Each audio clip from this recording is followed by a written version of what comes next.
जय माता दी दोस्तों, હું છું આપનો દિલીપ ઠાકોર। દોસ્તો, આજે આપણા સમાજ વિશે ચર્ચા કરવાનો છું। ક્ષત્રિય ઠાકોર સમાજ ગુજરાત રાજ્યની અંદર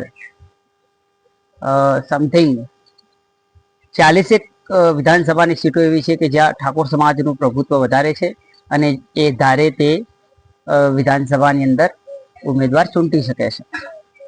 આટલું એનું પ્રભુત્વ છે। દોસ્તો, તેમ છતાંય 40 સીટ મતલબ ગુજરાત વિધાનસભાની ત્રીજા ભાગની સીટો કહી શકાય। એક ત્રીજો પક્ષ બની શકે અને ગઠબંધન કરીને કોઈની સાથે સરકાર બી બનાવી શકે એટલો સક્ષમ સમાજ આજે દરેક ક્ષેત્રે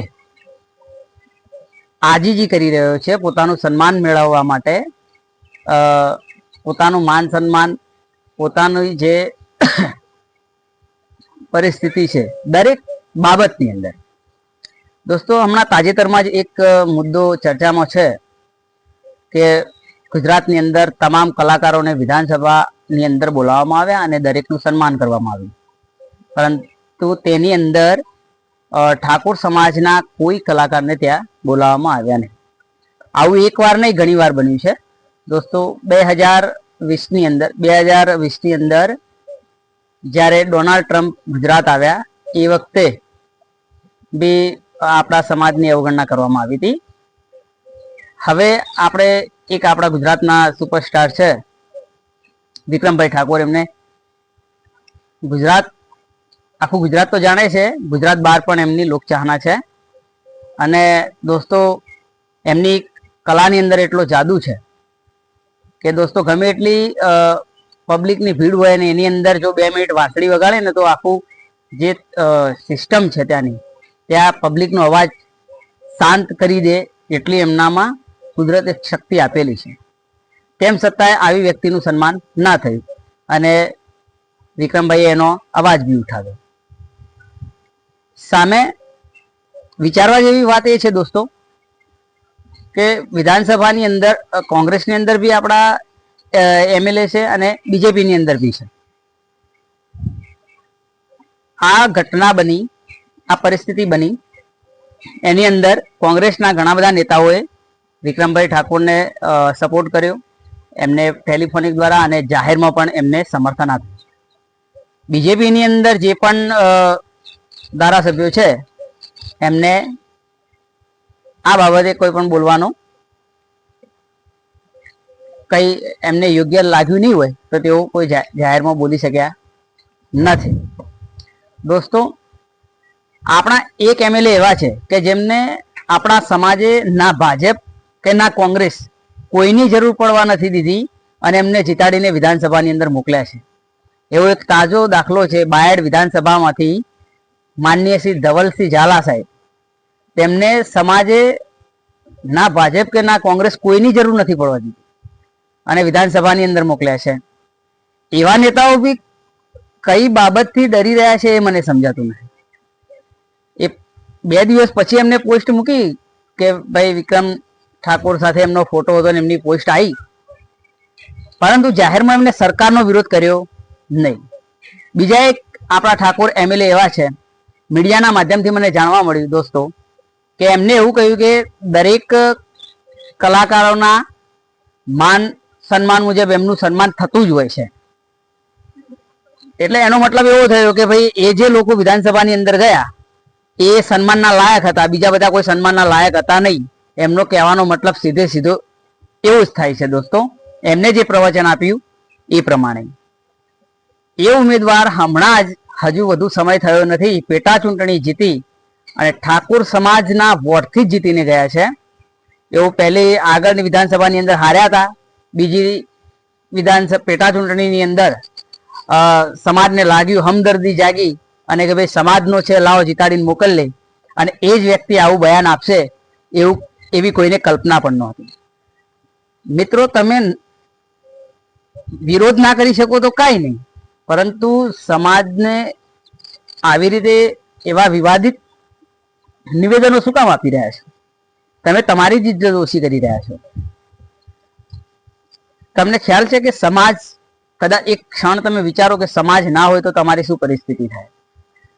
ત્યાં વોટ બેંક તમારી વધુ હોવાના કારણે જ તમને ટિકિટ મળે છે, બાકી તમને ત્યાં પોતું મારવાય ના રાખે, વિધાનસભાની અંદર ઝાડા પોતું કરવાય ના રાખે. એક સમાજની વોટ બેંકની તાકાતના લીધે તમને ટિકિટ મળે છે. માનનીય અલ્પેશજી ઠાકોર સાહેબને પણ જે વખતે વિધાનસભા ઇલેક્શન હતું એ વખતે અલ્પેશજી ઠાકોર સાહેબ એવા વ્યક્તિ છે કે જો મેં 40 સીટ ગણાઈ કે ઠાકોરોનું પ્રભુત્વ છે, એ 40 સીટમાંથી કોઈ બી જગ્યાએ ઇલેક્શન લડે તો આસાનીથી જીતી જાય એવો વ્યક્તિ છે. છતાંય એમને એમનું માન સન્માન ઓછું કરવા માટે છેલ્લા દિવસ સુધી એમને ટિકિટ નહોતી આપી, અને ગાંધીનગર આપવી કે રાધનપુર આપવી, આવી રીતે મીડિયાની અંદર ચલાવવામાં આવ્યું. એટલે આ એક સીધી રીતે એમનો વજન છે, એમની જે લોક ચાહના છે, એ નેતાનું કેટલું કદ છે ઇનડાયરેક્ટલી ઓછું કરી રહ્યા છે. છતાંય આપણા સમાજને ખ્યાલ નથી. આપણા સમાજના નેતાઓ ઘણા અંધભક્તિમાં જોડાયા છે. અરે ભાઈ વિચારો, આવા મોટા કદના નેતાઓ કે જે સમાજનું સારું કરી શકે એવા છે, એમને બી એ લોકોએ અત્યારે કઈ સ્થિતિ પર લાવીને મૂક્યા છે એ તમે કલ્પના કરી શકો છો. આ દોસ્તો આજે મુદ્દો છે કલાકારોનો, પરંતુ કલાકાર સિવાય આપણા સમાજનું કયા કયા ક્ષેત્રે અન્યાય થઈ રહ્યો છે ને એ તમને આજે હું વિગતવાર જણાવું. દોસ્તો આપણે કદી વિચાર્યું બી નહીં હોય એવું, કારણ કે આપણે એવા અંધભક્તિમાં જોડાઈએ જ્યાં છીએ ને હિન્દુ મુસ્લિમની અંદર, કે એમાંથી આપણે બહાર આવવાના નથી. જ્યારે બહાર આવશે એ વખતે સમય બહુ લેટ થઈ ગયો છે. તમે હિન્દુ જ છો, ક્ષત્રિયો હિન્દુઓની અંદર જ આવે.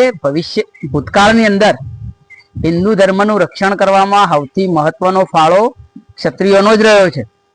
બીજા ગમે તે ઝંડા ઉપાડીને ફરતા હોય, પરંતુ એ આગળનો ભૂતકાળ તમે ચેક કરી લો ભાઈ, એટલે ખ્યાલ આવી જશે કે હિન્દુ ધર્મનું રક્ષણ કોને કરેલું, ગાયોની રક્ષા કોને કરેલી, આ બધું તમને ખ્યાલ આવશે.